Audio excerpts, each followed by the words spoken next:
what we later saw at Abu Ghraib, when he was blindfolded and duct taped to a board with a bullet in his leg and bound and gagged and put in a coffin for days. That foreshadowed the torture regime. But in terms of surveillance and in terms of the way I was treated as a whistleblower, look, I was a subject of a leak investigation. I got put on the no-fly list. I was referred to the bars where I'm licensed as a lawyer. But at least I never got indicted. So when I decided later in my career that I would dedicate my life to representing whistleblowers, when Tom Drake got indicted, I knew we had crossed the Rubicon. And I was hoping his case was a one-off, but instead, now we're up to 8 people who have been indicted for the Espionage Act is meant to go after spies, not whistleblowers, and they're being indicted for telling the truth, for committing the truth. But then, Tom, when you exposed things that contravene the U.S. Constitution, you must have been aware that they target you, and you were aware of the ways that they would target you. So, what protections would you possibly put in place if they can target people in the way they protections that exist? They simply violated. This is what's so egregious. I had all Weren't kinds. you frightened, though, that you knew how the way they target people? Yes. Albeit that it changed. And I myself was on the receiving end of that. See, this has become a zero-sum game. It's the end justifies the means. It doesn't. Obviously, there's real threats to national security. There's real threats in terms of global order. This goes far beyond that. This means under that guise, under that rubric, we're just going to collect it all wherever possible, just in case. In my case, they threw everything they had. The full weight of the U.S. government was placed on my head. They used all their surveillance that was available to them domestically. But they didn't use honey traps, for instance, which the Snowden revelations have been explaining in terms of GCHQ specifically. That's part of you from fearing this a complete disaster of all matter of the truth be told, they actually used relationships that I had with people against me and manufactured and framed evidence. When their case was collapsing, they made it very, very personal, and I can't reveal the full extent of those details because that's under seal in the court. But the government goes to a long ways. If they have, like they did in my case and others, many, many years to examine everything there is to know about you, there's an awful lot they can find out. And if they don't get the evidence they want, they'll make it up or recast it in a way that makes you look bad. Look, I was simply declared an enemy of the state. I was turned into a really, really bad guy, and they wanted to send the most chilling of messages. Well, obviously, Justin, we don't want this whole conversation with Tom and you to stop whistleblowing. How do you persuade people of the Government Accountability Project to come forward when they know exactly what's going to happen? Strangely, the strange effect is that the more that they've cracked down in a really draconian way on the most visible person right now, who is Edward Snowden, the more whistleblowers we've had coming through the door.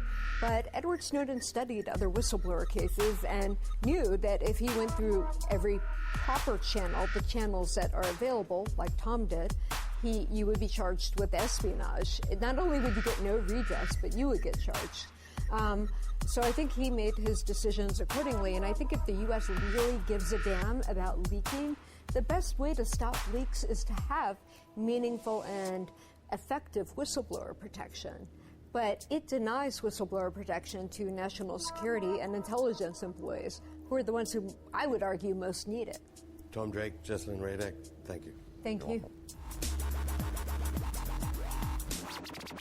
Coming up after the break, why the Daily Mail is claiming that the financial crisis could have been averted if people in the City of London had been injected with hormones. And the superheroes of the internet age, new action figures that David Cameron probably won't be buying for his kids.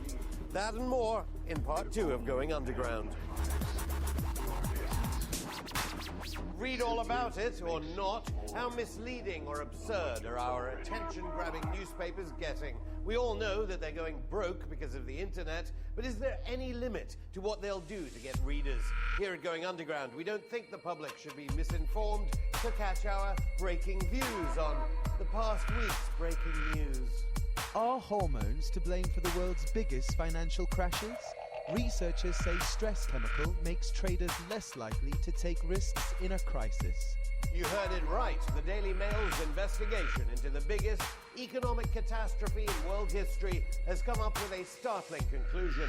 Forget the U-turns of Nobel Prize-winning economists about the nature of neoliberal globalization. What really did us all in was the levels of cortisol hormone in the bodies of traders. Forget about the need to regulate the financial services sector. We need pharmacists, not judges, to look into why LIBOR rates were rigged. Why are there swastikas on this Essex County Council building? At first sight, the Metro regional paper seems to point to the roots of the EDL and other far-right parties in the southeastern county of Essex. But it turns out that the location of the BAFTA-winning reality show, The Only Way is Essex, is not as Nazi as it might seem. Metro tells us that the swastika was actually a symbol of good luck, peace, or rebirth in Indo-European cultures before being adopted by Adolf Hitler in the 1930s. Is Britain set for gas bill crisis after Putin puts military on war footing over Ukraine? Obviously, the Express newspaper ignores the fact that NATO countries have already intervened in Ukraine. Forget about the leaked phone call made by a profane US diplomat in which he made clear that America wants to decide who takes over the country. Not only is it all Russia's fault, but even if there is all-out war, we should be worrying about our gas bills rather than the dead. The wild Rothschild heiress, her rap star lover, and the photo that's alarmed her friends. Never mind that the Rothschild Group is now retained by parts of the Lloyds banking group, half of which is owned by the UK taxpayer. After all, why should we know about that? Instead, what is the heiress getting up to, and why are her friends alarmed by her behavior? Reading the article, it emerges that Kate Rothschild has a black boyfriend. Good to see the mail getting back to its Oswald Mosley roots. Syria conflict. The spectre of Srebrenica hangs over besieged old city of Homs, warns William Hague. Apart from Robert Fisk, is the Independent newspaper very useful? Here, the paper implicitly agrees with the UK Foreign Secretary, telling us how the massacre in Srebrenica is comparable to the calamities of Syria. But hang on a moment, wasn't one of the worst massacres on European soil since the Second World War connected to NATO designs on the former Yugoslavia? What with Hague supporting the Syrian rebels, perhaps the spectre of Srebrenica does indeed hang over Syria, but not in the way he or the Independent newspaper means. GDP is up and unemployment has fallen to around 2 million. Conservative, Liberal Democrat and Labour politicians are all united in their acclaim. But are we looking at the wrong figures to really understand how the economy is doing? One former Treasury economist who is central to formulating UK economic policy before the crash thinks we should be much more wary about the statistics. That's because British economic growth may well be much more fragile than we think.